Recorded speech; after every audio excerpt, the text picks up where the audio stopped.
When I'm working with women doing EMDR, parts work, or brain spotting, I will inform them at the end of each session that between then and the next time we meet, to take a note of any thoughts that might come to mind and in particular, any vivid dreams. And oftentimes they come back and they do report very vivid dreams, and sometimes they're very confused by the dreams, sometimes they're disturbed by the dreams, and we spend some time in the session going over the dreams.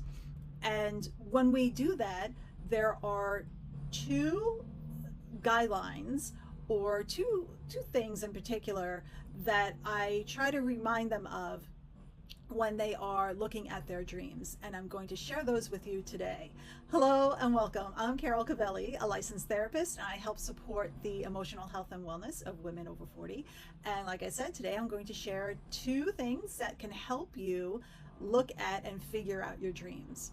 Now, I'm going to say I am not a formal Freudian dream analyst, but I have learned along the way that these two aspects to keep in mind when you are looking at your dreams can be very helpful in figuring out what your dreams may mean. And the first is to be reminded or to keep in mind that dreams are symbolic.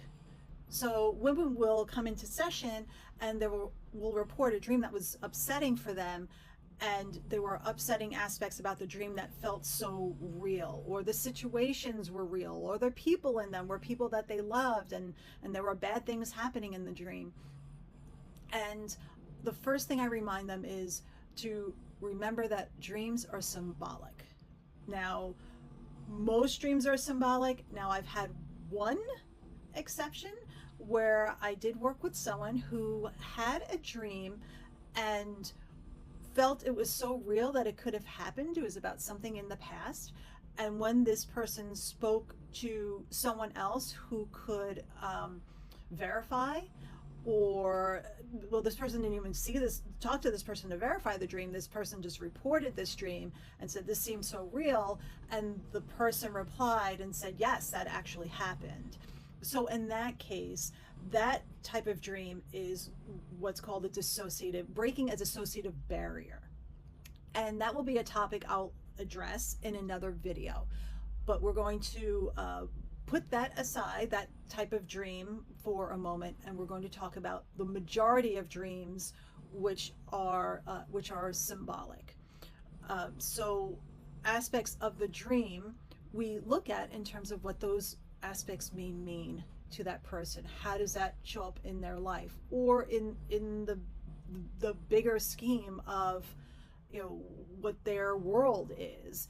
We never know exactly what's showing up until we look at it in the scheme of what their life is, how they see the world, what is happening, what happened in the session, what were we processing in the session, and what's coming up. So we always keep that in mind, and oftentimes that helps my clients feel a lot calmer and very validated by what they're experiencing.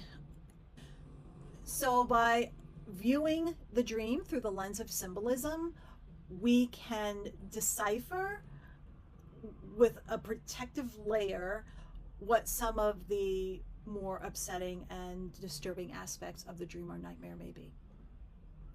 And the second to keep in mind is how you felt in the dream. So if you have a dream that's exceptionally disturbing, now I've had clients report to me very disturbing dreams that they've had, and I would ask, and first we would talk about the dream as a symbol. There are symbols in the dream, and the dream is symbolic.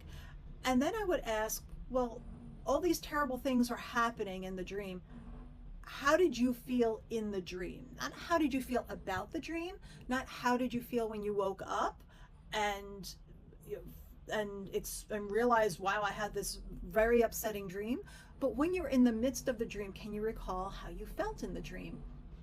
Because even in a dream or a nightmare that is unsettling, there could be the possibility that, yes, these upsetting things are happening in this dream to me or around me, but I felt okay in the dream, or I felt empowered in the dream, or I felt that I could take action in the dream, or I felt confident in this dream, like I can handle what was happening even though it was upsetting.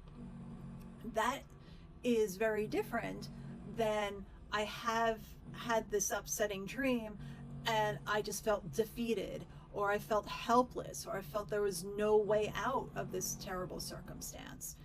So looking at how you felt in the dream combined with the symbolic qualities of the dream can help figure out, or at least get a handle on, what the dream may mean. And again, we're looking at this in the context of the person's life, and we're looking at it in the context of what was happening in session and what they were processing. But you can apply these two aspects to your own dreams and to start thinking about, gee, I had this dream, what does this mean? And, or I had this nightmare and I'm feeling a little overwhelmed. Wait a second, it's symbolism. What do these symbols mean? What do they mean in my life? Do they have meaning in my life? And then how did I feel in this dream? Maybe I felt helpless through most of the dream, and then toward the end I realized I have strength and I have power. So with those two aspects, try and see if you can start deciphering what some of your dreams mean. I would love if you commented what your dreams were and how you use these two aspects to help figure out your dream. And I will make another video about the dissociative barrier. That's a whole other topic. And if you like this video or you like my channel, then please, again, like the video and subscribe and follow, and I will see you in the next one.